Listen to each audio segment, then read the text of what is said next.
Blast Facebook and accuse a company of hiding the negative impacts of the apps, including Instagram, on kids and their mental health. Facebook's head of safety was grilled in today's hearing in the wake of revelations that the company's own researchers have been aware of the platform's negative effects. And joining us now is Dr. Trang Pham Smith, a pediatric psychologist at Advocate Children's Hospital. Doctor, thanks for checking in with us on this very timely and important subject. Let's start with the issues that you routinely see in your practice, just on a broad scale here, that give you a sense of the potential harm that children are up against because of social media. Yeah, I think the research has shown that from the time that when social media was created and really started rising from 2007 to 2017, there was also a 25% increase in suicidal teens around that same time. And a Pew study in 2018 showed that of the teenagers asked about their social media use, 45% of them stated that they're constantly on social media and using it, with at least 98% of teens saying that they were using at least one social media platform. I mean, it's just something that's very prevalent in teens nowadays. Okay. And the statistics that are coming back from research on impacts on mental health, it shows that the longer amount of times that they spend on social media platforms, anything more than 2 to 3 hours a day, increases their rates of depression, of anxiety, of isolation, of self-harm behaviors, and of suicidal thoughts. Okay, the head of safety for Facebook today, who testified at that hearing, basically said that the platforms also help teens with some difficult issues as well. Is there any scenario in your mind where you think the benefits of social media platforms outweigh the harm? Well, there are benefits to social media platforms when used correctly and when used limitedly, especially for teenagers. For teenagers from marginalized communities, they often find that they feel a voice and a connection through social media.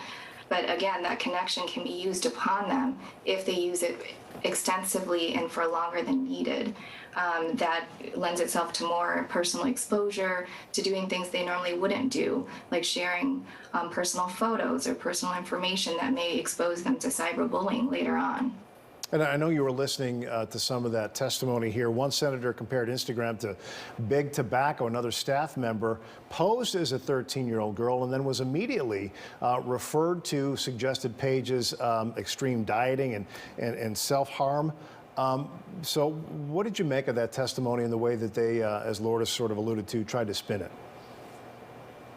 I think it's very real to what I see in the hospital, especially in the last 2 years. There's been a dramatic increase we're seeing of kids being hospitalized for eating disorders and self-harm behaviors. And a lot of the messages and the tips that they get are actually coming from their social media platforms, from Instagram, which creates these algorithms to give them more suggestions of things that they could use. And if they're looking at videos on dieting, it tends to lead them to more videos on self-harm behaviors or harmful ways to lose weight. And it's a real pandemic and a real issue. Okay, I'm going to ask you to guess and give us your insight here on what a parent is to do. Is the answer no more social media, get off Instagram, Facebook, all of it? Or is the answer, Facebook and Instagram need to change their algorithm? I guess, what's the fix? Where do you see an answer to this? I think it's already, the cat is out of the bag, so it's going to be kind of hard to rein it back in with children, especially when there's such a fear of FOMO out there, a fear of missing out. I think it's about every parent being able to sit and talk with their kids before they're allowed to use social media and really laying down some guidelines and some boundaries and some real limits on them, and letting them know that just because social media is available doesn't mean that it's a given. It should be something that they earn through, finishing their homework or through good behavior and doing their chores. It shouldn't just be a given. And I think there's a real line for drawing, Wi-Fi free times or an hour before bedtime, putting away the phone. I think parents can also lead by example, modeling these behaviors with kids too, and making sure that they themselves are following through with this. If it's a no, device zone, then the parents need to be following through with that advice as well.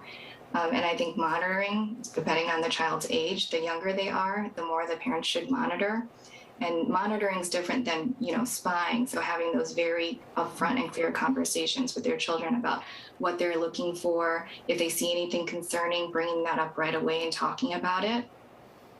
Yeah, as if parenting wasn't challenging enough. So that's why we were really glad to have you in on this conversation, Dr. Pham Smith. Thank you for your time and for your insight. All right, still to come for you tonight. The Bears.